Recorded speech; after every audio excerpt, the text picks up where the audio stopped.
Welcome back. I'm Michael Lynch, and this is the Men Seeking Freedom podcast. We are both a podcast and a community for the man who suffers in silence and wants to be able to gain their voice to get more fulfillment out of life. Very excited today to have a new guest, Doug Ferrier, and what we're going to talk about today is a book that he's written called Winners Quit: The Power of Letting Go. There's one of those great titles that kind of tease up what I know will be an interesting conversation. So Doug, welcome. Thank you for joining us today. Give us so as you heard a little bit about the audience here and then your book, kind of give us an idea of what was behind the book and who does it help? There's a lot behind the book. Like most men, we go through a lot in our lives and we bury it. We bottle it up because that's how we're taught in life is as men, we're strong, we're the rock, we're always the rock for everybody.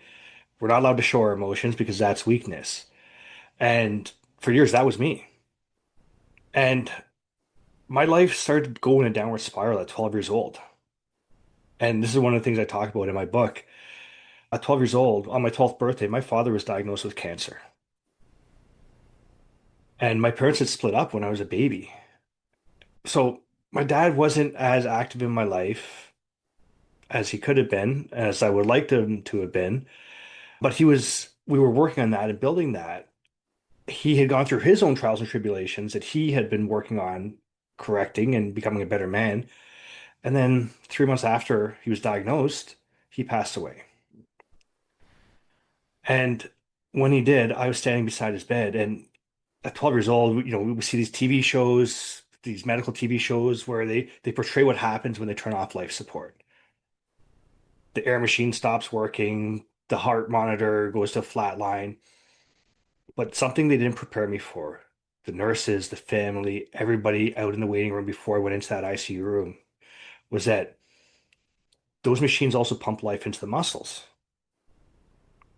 And as I stood there at 12 years old, holding on to my superhero's hand, convinced that the harder I squeeze, he's going to feel it, he's going to wake up, and he's going to find it somewhere within him to fight even more because I believe that he had more in him to fight. And when they turned off that machine, I realized that at that moment that his hand was holding mine as well. And when the machine stopped feeding oxygen to his muscles, his hand opened up and released my hand. And for decades, I held on to that moment, the moment of my father's hand letting go of mine. And as we talked about earlier, I've been divorced twice. And in 2014, in the midst of my second divorce, and I talk about this in my book, in the midst of my second divorce, my business, which I'll loosely call it a business, I would have been better off having a job at the time, that was failing. All my relationships around me were failing. I was on the verge of personal and corporate bankruptcy. I had lost all my friends. Just everything was failing around me. And like many men, I felt the burden of the world on my shoulders. And that weight was getting heavier and heavier and heavier. And in November of 2014, I was working on a roof 15 or 16 stories up. And it was a dark day for me emotionally. And I was overwhelmed by everything and really couldn't see my way out. And then I looked over the edge of the roof. And for a moment, I thought, there's my out. But then gravity, my kids, family, all that pulled me back in. And I stepped back from that ledge and I started to do the inner work. What is it in for you? What does the inner work mean? So I thought that I was living with a victor's mindset. I thought I had gotten through everything that I needed to get through. But there were certain things still inside me that were a victim's mindset. I wasn't fully owning everything that I could. So I started to take more ownership. I started changing. So, and I'm going to make a meal out of this. I'm not going to get exact. but he is saying something like, we are who we are, and we are where we are because of what we put into our minds. We can change who we are and where we are by changing what we put into our minds. And one of the key things for me was every morning I used to start by watching the news. 24-hour news channel, did a 30-minute cycle, and they lived the saying, if it bleeds, it leads. Start your day off with negative stuff going into you and wonder why you have a negative day. A couple things. The great Zig Ziglar. I have a sales background, Doug, and not that you have to have a sales background, but I can't get over what a quotable man he is. And as you tell that story with the media, music always kicks into my head of Don Henley, "Feed Us Dirty Laundry," a song from probably almost 40 years ago now that still resonates with the topic. So you raised your conscious level of right down to how am I starting my day? Are you doing this discovery of change on your own under any therapeutic situation or a mentor? How did that part play out? So at first, there's a little bit of self-discovery, and I was like, wait a minute, there's got to be more to it. I know I'm not the first. So I started doing research and I studied greats like Tony Robbins, Brendan Burchard, a little bit of Zig Ziglar. I wish that I studied Zig sooner. And then I started getting mentors and programs, working with coaches for myself. I've gone to see therapists. I remember one therapist I saw, he turns to me and says, you're doing everything right, so why are you coming to see me? I was kind of baffled by that statement and question, but I appreciate it at the same time. No two therapists are the same, but That's yeah, right. Yeah. you had positive momentum though. Yeah. Excellent. Were you going back to the what you went through at 12? Tell us a little bit about you lost your dad.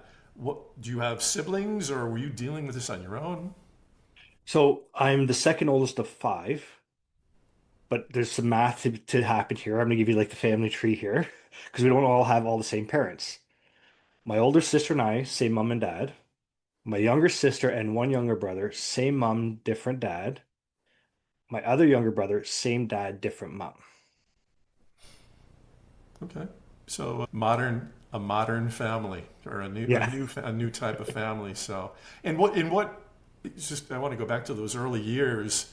What what role in the grieving process? What's it like to be the second of five in a situation like that, where in the case you lost your dad, how was the family during that time? My older sister had already moved out of the house. She was 15. She ran away from home. I don't want to dismay or dismiss what I went through, but I also don't live there in the negative state. I see positive in my upbringing, but I didn't have the greatest upbringing. It wasn't the greatest home. I was kind of like the middle child that's forgotten about, or the redheaded stepchild. There wasn't, I don't want to say it wasn't favoritism, but it felt like I was the outcast and cast aside quite often, So let's except when I get. did bad stuff. It's hard to hide that. Yeah. So in the title, so it's an interesting thing.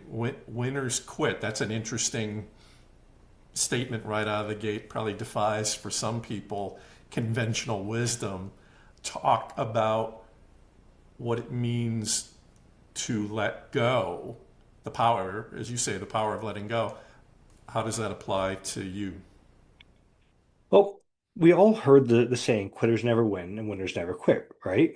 We hear it from parents, from coaches, teachers, mentors, leaders.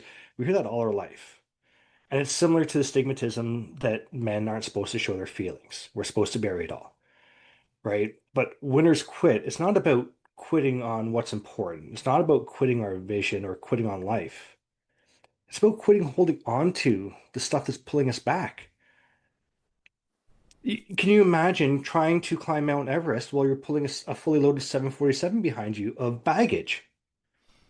Put the baggage down. It's time to let go, and that's what it's all about. It's there's stuff that we can't change the past. We can only change our perspective of it. I love, selfishly, I love what you just said from the perspective of part of my vision for men seeking freedom. So you had separated. Oh, I'm not referring to your vision for life, for your dreams, or I forgot exactly how you said it. You're talking about the. What's interesting is I think men can be better at being comfortable with what a vision is. Being comfortable. I don't know in your circles if you find men are the types that'll say, "Hey, Doug, let me tell you about this bombastic goal I have for this year or the next 3 years." Most men typically don't go, not that they don't have things they aspire to do. So I just wanted to point out I appreciate the separation of winners can quit certain things, but Yeah. there's certain other things. So you can just expand on that.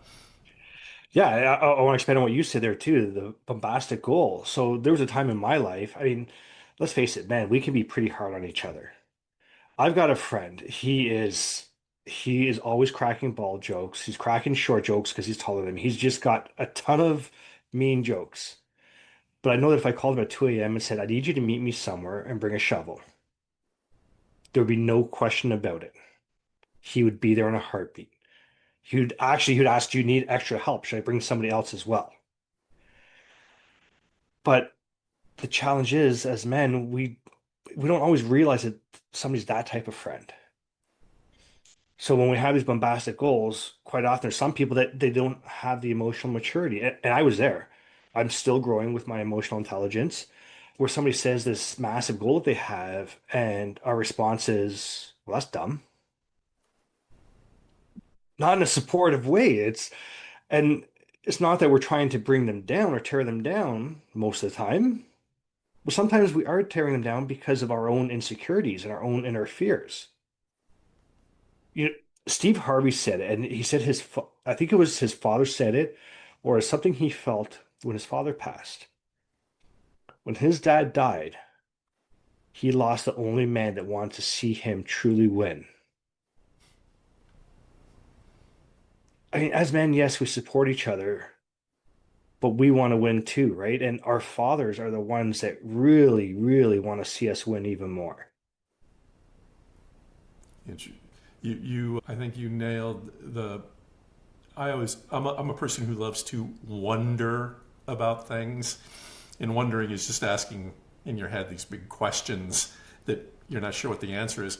And so I always think about, so what is it that keeps people, and in this case, this context, we're talking about men, what is it that keeps men from setting, I'll use Jim Collins, good to great, audacious, big, hairy, audacious goals? And the general sense of, do I have the courage to say it because someone might laugh at it, might denigrate it? And I know that falls into human nature, and it doesn't mean the person's a bad person and will probably be there for you. But yeah, I think, again, one of the things we'll be working on in this community is developing the courage and in the belief of dreams are already inside you.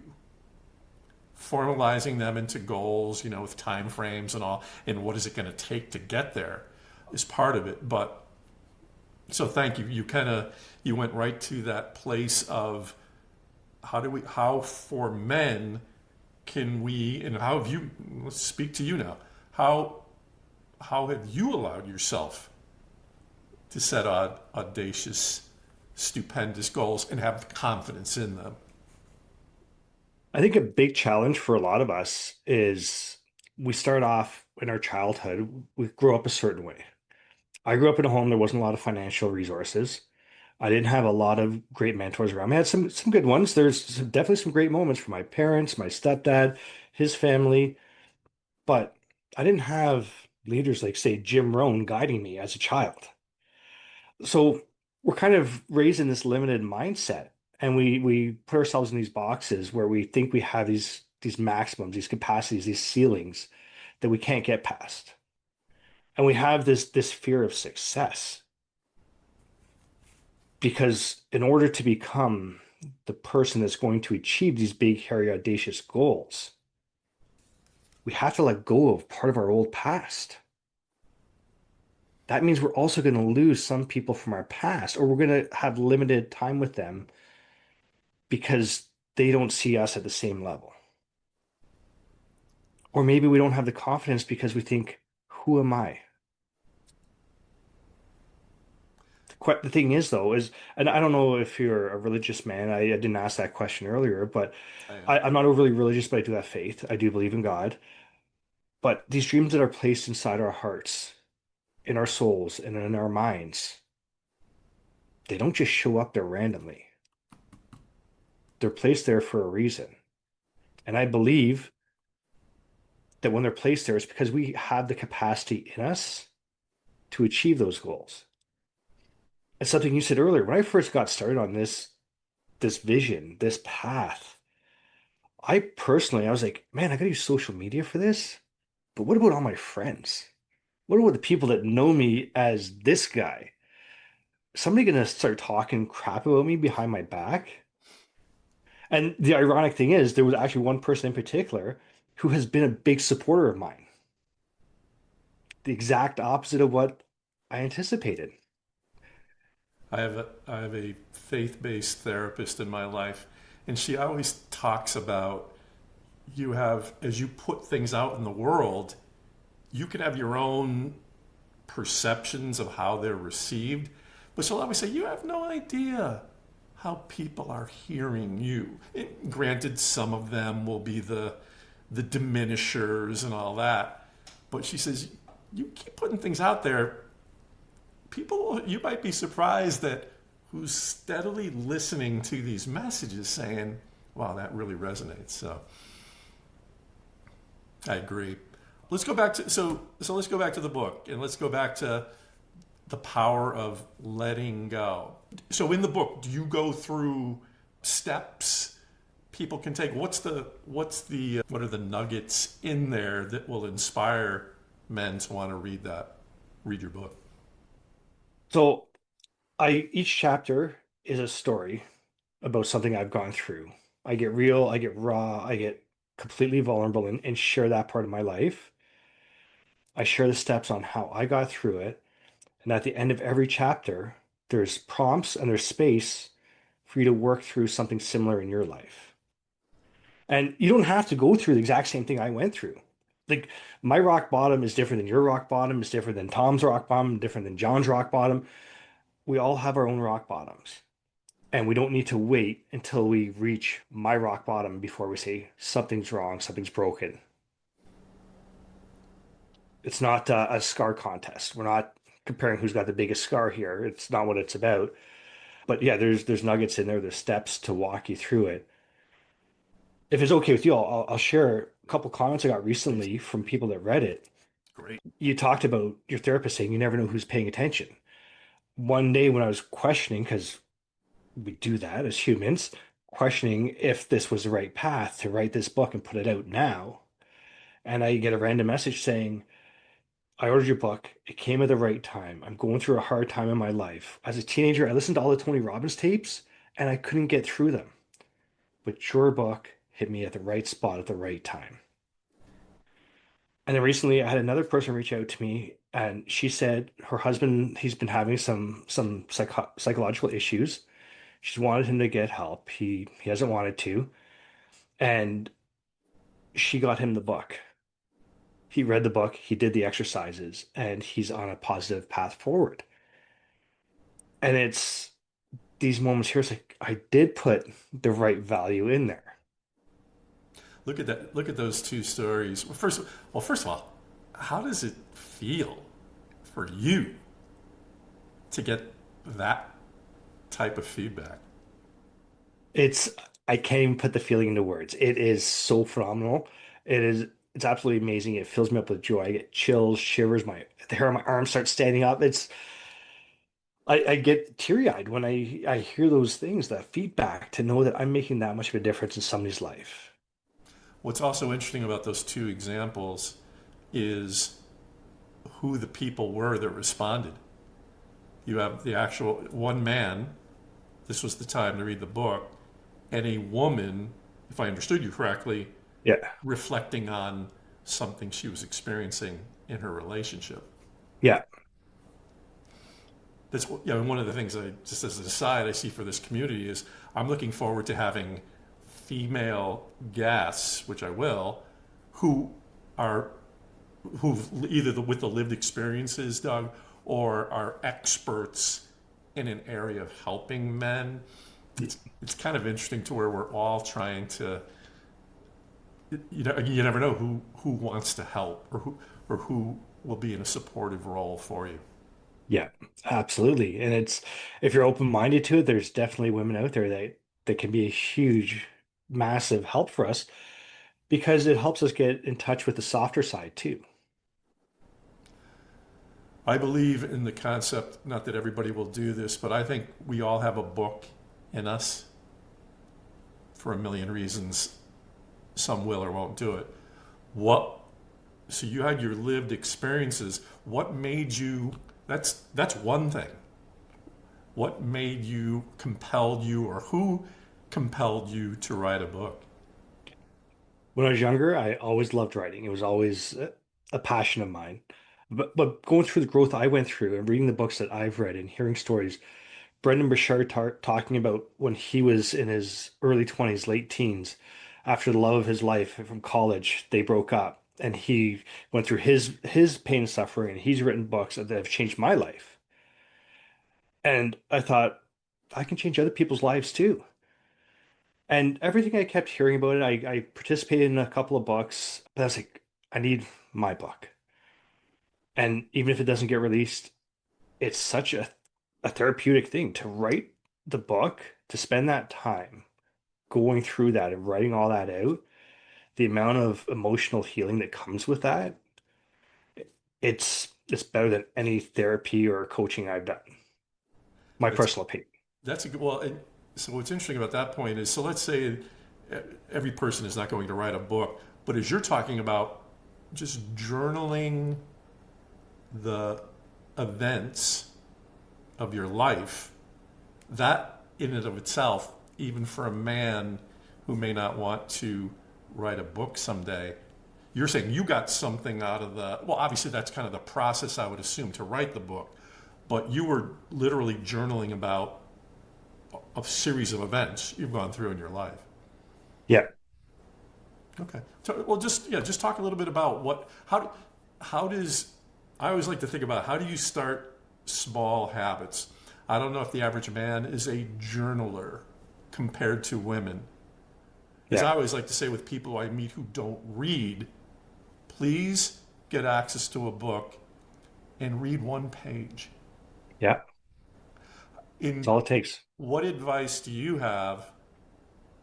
No, you said you're a natural writer, but no, not everyone is like you.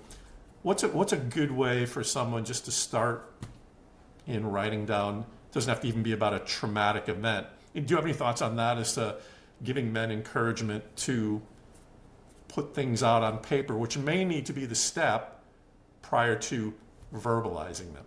Yeah. So natural writer, not quite. I love writing, but it's to get going, I struggle. I have writer's block a lot, but once I get going, then yeah, it's natural. It just flows. It's like word vomit. A step that I use actually to get back towards that path is a simple step, and this step, well, not even for journaling, but it's going to change your life in general. Every morning, and if you can, if you're willing to put in the work, every evening, write down three simple things. Three simple things that you're grateful for. I'm grateful that today I'm on this podcast sitting inside my house where I've got heat pumping into it because it's freezing outside. I'm grateful that I'm not outside in the freezing rain. There's, You're in Canada, correct? yes, Yeah, there yeah. you go. I'm living in Connecticut, and it's practically Miami Beach here compared to what you're dealing with. But going, I don't want to interrupt you there. But you have But this discipline with the gratitude. yeah, it's start off with that in the morning. Three things I'm grateful for. And at the end of the day, three things I'm grateful for that happened today. In what even So that's great. What even triggered, that's even effort to do Yeah. that. Was there anything in particular that just said, hey, I've got a pad, I've got a pen. I mean, what is it that told you I need to do this to make my life better? Because if we think we're just going to say it in our head, we don't fully experience it. It's a start, but when we write it down, we embrace it more and it becomes more real. And the great thing about it, and I started this practice, I was part of a mastermind group. And during one of the seminars, he had a guest speaker come on. And this guest speaker shared that every night at dinner time, his family shares one thing that they're grateful for. And it's, you can't be grateful and depressed at the same time. So as we go through struggles in our life, I was in a depressive state.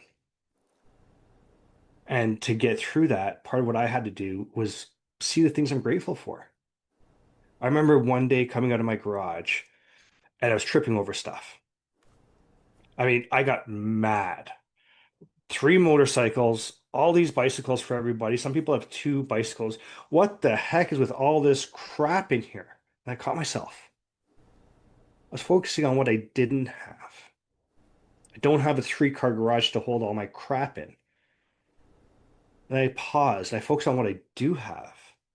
I have problems that 5 years ago I was dreaming about. I have problems, even without the motorcycles, that millions of people dream about. It's easy for us to forget about what we do have and focus on what we don't have. I think the I think the whole concept, I think the human race can do better in the area of gratitude, but I think men in particular, and not only just, it's one thing to say, hey, Doug, don't we believe in gratitude? Okay, that's kind of the theory behind it. But what can we do? So you're giving the example of journaling is one way to do it. I'm involved in an entity where we send cards to people as a means, one of a million ways to show you care. In all I'm saying is there's a lot of ways we can do it. So I think the subject of, as we're talking about men here and developing good positive habits, trying to figure out a way to express, because again, this is all, gratitude is, you're writing it down in a journal, but then when you take gratitude and make it external, you're starting to express who you are. Yeah. Any thoughts on how that impacts you in your life? Look at this gratitude, by the way. I'm envious of the gratitude you're getting in from the feedback from the book. But I mean, talk about your own ways of how you express gratitude It's externally. externally. So I wasn't always this grateful. I had a pretty negative mindset. And there was a time in my life where I questioned, during this journey, am I going down the right path? And a lot of people say, oh, positive mindset, that doesn't fix your problems. And it doesn't, but it makes it easier to manage your situation. And December 10th, 2020, I was on my way home from work from a project I was working on. It's going to take me an hour and a half to get home. I got 2 minutes from the job site, and somebody ran a red light, T-boned me. The other driver was driving a transport truck hauling 50 tons of gravel, hit the passenger side of my truck, and then pushed me into a telephone pole. Now, the old me, my fuse was as long as the hair on my head. But the new me, because I had started doing this work and practicing gratitude and being thankful, I was able to be like, thank God I didn't have a passenger in the passenger seat where that truck hit. My son used to work for me. 2 weeks before Christmas, what if he had been working for me and sitting in that seat? Thank God there was no oncoming traffic towards me. I hit the pole instead of another truck pretending I was a pinball in a pinball machine, right? It could have been worse. No matter what we're going through in our life, it can be worse. So yes, sometimes things suck, but that suck doesn't last forever. That that bad moment is just that, a bad moment.